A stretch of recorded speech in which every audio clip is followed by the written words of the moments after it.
Je m'appelle Madeleine. Depuis des années, ma vie suit un rythme tranquille, presque immuable.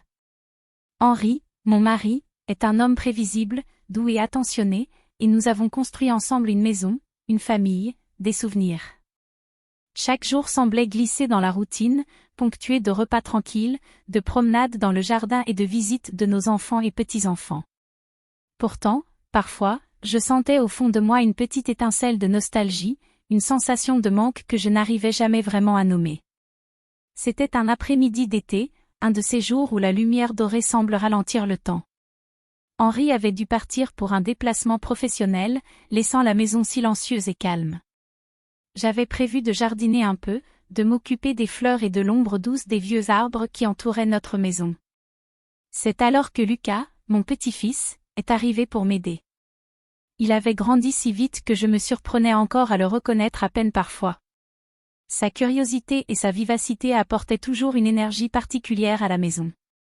Nous avons commencé à travailler côte à côte, les mains dans la terre, en arrangeant les massifs de fleurs. Le parfum des roses mêlé à l'odeur de la terre fraîche me donnait un étrange sentiment de légèreté. Lucas riait, racontait des anecdotes de son école, et je me laissais emporter par sa gaieté.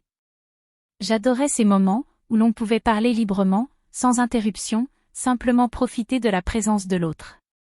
Après un moment, nous avons décidé de faire une pause sous le vieux chêne près du bassin. L'ombre douce nous enveloppait, et le bruissement des feuilles créait une atmosphère presque magique. Lucas s'était assis sur un petit banc, et je m'étais installée à côté de lui. Il me racontait ses souvenirs d'enfance, des moments que j'avais oubliés, et je riais à gorge déployée, surprise de redécouvrir ces instants à travers ses mots. À un moment, je me suis levée pour ajuster mon chapeau et me pencher pour cueillir une fleur. Lucas, attentif, a tendu sa main pour m'aider à me relever.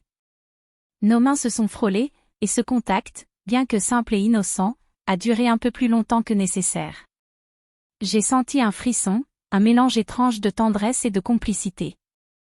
Rien n'était déplacé, mais cette proximité m'a rappelé des sensations oubliées, la chaleur d'un geste attentionné, le lien silencieux qui peut exister entre deux êtres qui se comprennent sans mots. Nous avons continué à travailler, mais la tension douce de ce contact ne m'a pas quittée. Chaque sourire, chaque rire partagé semblait créer une bulle autour de nous, isolée du reste du monde. Le temps s'étirait, les minutes se transformaient en heures, et je me surprenais à apprécier cette intimité tranquille, ce moment suspendu dans le jardin. Quand nous avons enfin terminé, nous sommes restés assis côte à côte, buvant un thé glacé que j'avais préparé. Le soleil déclinait, et ses rayons dorés illuminaient nos visages. Lucas me racontait des histoires drôles, et je sentais mon cœur se remplir d'une émotion douce et délicate, cette impression que, parfois, des liens uniques peuvent surgir dans les moments les plus simples. Je savais que bientôt Henri rentrerait, et que tout reprendrait son rythme habituel. Pourtant, je gardais en moi ce souvenir étrange, ce frisson inattendu, cette complicité unique. J'avais l'impression que ce week-end allait me rappeler combien la vie pouvait encore offrir des instants précieux et inattendus, même dans la tranquillité de notre maison. Les heures passaient avec une douceur presque irréelle. Après notre pause à l'ombre du chêne, Lucas et moi avons repris le jardinage, mais nos gestes étaient plus synchronisés qu'avant. Chaque mouvement semblait naturellement coordonné, il me passait les outils, je l'aidais à ajuster les branches ou à arroser les plantes délicates. Il y avait dans son attitude une attention subtile, ce genre de sollicitude qui vous fait sentir à la fois importante et appréciée. À un moment, je me suis penchée pour examiner une rose particulièrement belle, et Lucas est venu derrière moi pour me montrer une astuce pour protéger les pétales fragiles. Sa main a effleuré la mienne alors qu'il me montrait le geste. Ce contact, si léger, a fait frissonner ma peau. J'ai senti un étrange mélange de tendresse et de chaleur, quelque chose qui allait au-delà d'un simple geste familial. Je me suis redressée, et nos yeux se sont croisés. Il y avait dans son regard une douceur, une complicité silencieuse qui m'a fait sourire timidement. Après ce moment, nous avons décidé de faire une petite pause à l'intérieur. La maison était calme, Henri étant toujours absent, et le soleil déclinait doucement derrière les rideaux. Lucas a proposé de m'aider à préparer le thé. Nous étions côte à côte dans la cuisine, échangeant des histoires et des rires légers. À un moment, alors que je versais l'eau dans les tasses, il est passé derrière moi pour ajuster un tablier légèrement tombé sur mon épaule. Sa main a effleuré mon bras, et j'ai senti un frisson me parcourir. J'ai détourné le regard, un sourire gêné aux lèvres, mais intérieurement, cette proximité me remplissait d'une émotion que je n'avais pas ressentie depuis des années. Lorsque nous avons transporté nos tasses sur le petit balcon, nous sommes restés assis côte à côte, observant le jardin et le ciel aux teintes orangées et roses du crépuscule.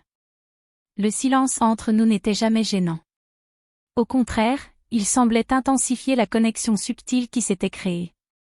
Nous parlions à voix basse, partageant des pensées légères, mais dans chaque mot, dans chaque geste, il y avait une intimité douce et inavouée. Puis, il y a eu ce moment inattendu. Lucas s'est penché pour ramasser une feuille tombée du chêne, et je me suis penchée à mon tour. Nos mains se sont rencontrées et restées un instant plus longtemps que nécessaire. Ce contact, si bref mais chargé de complicité, a créé une tension presque palpable. Mon cœur s'est accéléré, et je me suis surprise à savourer ce moment, à ressentir une proximité rare, presque magique. Nous étions seuls, dans notre monde suspendu, et le temps semblait s'être arrêté pour nous laisser goûter cette intimité douce et fragile. La nuit tombait, et nous avons rangé les derniers outils avant de nous installer pour un dernier moment de repos sur le balcon. Le ciel était sombre, parsemé d'étoiles, et une légère brise faisait danser les feuilles. Lucas s'est rapproché, et nous avons continué à parler, riant parfois doucement, partageant des souvenirs de famille et des pensées plus profondes. Chaque instant avec lui semblait créer un lien spécial, unique, et je savais que ces heures resteraient gravées dans ma mémoire. Quand le téléphone a sonné, signalant un message de Henri annonçant son retour pour le lendemain, j'ai senti un mélange de soulagement et de nostalgie. La journée touchait à sa fin, et il fallait que tout redevienne normal. Pourtant, à l'intérieur de moi, je savais que ce week-end avait réveillé des émotions inattendues, des sensations oubliées, et que la complicité avec Lucas resterait un secret précieux, suspendu entre les gestes innocents et les émotions subtiles que nous avions partagées. Le lendemain matin, Henri est rentré plus tôt que prévu. J'avais préparé le petit déjeuner, et la maison semblait calme, presque trop calme. Lucas était parti de bonne heure pour un rendez-vous avec des amis, me laissant seul avec le silence et le souvenir doux de la veille. Je me surprenais à repenser à chaque geste, chaque sourire, chaque contact de la journée précédente. Tout semblait chargé d'une intensité que je n'aurais jamais imaginée. Henri est entré, et l'odeur du café fraîchement préparé flottait dans la cuisine. Il m'a souri, comme à son habitude, sans se douter de ce que mes pensées avaient traversé. Je lui ai rendu son sourire, et pendant un instant, j'ai senti une légère tension dans ma poitrine. Tout allait bien, et pourtant, je savais que quelque chose avait changé en moi, un sentiment subtil, un souvenir secret qui allait rester avec moi bien après que cette journée se soit terminée. Plus tard dans la matinée, alors que je rangeais quelques affaires dans le salon, j'ai trouvé Lucas assis sur le canapé, me regardant avec un sourire complice.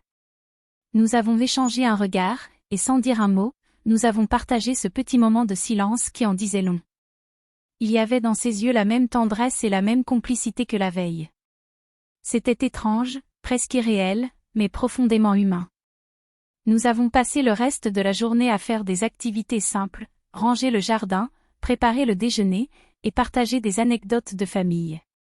Chaque geste, chaque échange était accompagné de cette connexion douce, cette intimité silencieuse qui ne demandait rien, mais qui remplissait mon cœur d'une chaleur inattendue. Et puis, au crépuscule, Lucas a dû partir pour retrouver ses amis. Alors qu'il s'apprêtait à sortir, il s'est arrêté près de la porte et m'a dit, avec un sourire léger mais plein de signification, « Merci pour ce week-end, grand-mère. » Je n'oublierai jamais ces moments. Je lui ai rendu son sourire, et une émotion m'a submergée. Ce n'était pas seulement un adieu, c'était la reconnaissance d'un lien spécial, unique, qui resterait entre nous à jamais. J'ai compris à ce moment-là que ce week-end n'avait rien brisé, mais avait éveillé quelque chose de précieux, le goût des instants partagés, la beauté des relations humaines, et la force de la complicité. Lorsque la porte s'est refermée derrière lui, je suis restée seule dans le salon, regardant le jardin baigné par la lumière douce du soir. J'ai senti un mélange de soulagement, de nostalgie, et une joie tranquille. Tout était comme avant, mais en même temps, rien ne serait plus jamais tout à fait pareil. Le week-end avait laissé sa trace, subtil mais indélébile, dans mon cœur et dans mon esprit. Henri est venu me rejoindre, et nous avons partagé un repas simple, en parlant de choses banales, comme si rien n'avait changé. Mais je savais que je garderais pour moi ce souvenir secret, précieux et délicat, ce moment suspendu dans le temps où les liens humains se révélaient dans leur forme la plus douce et la plus intense. Merci d'avoir regardé l'histoire jusqu'à la fin. Mettez un « j'aime » si vous pensez que c'est une histoire vraie, ou écrivez un commentaire si vous pensez que c'est une invention.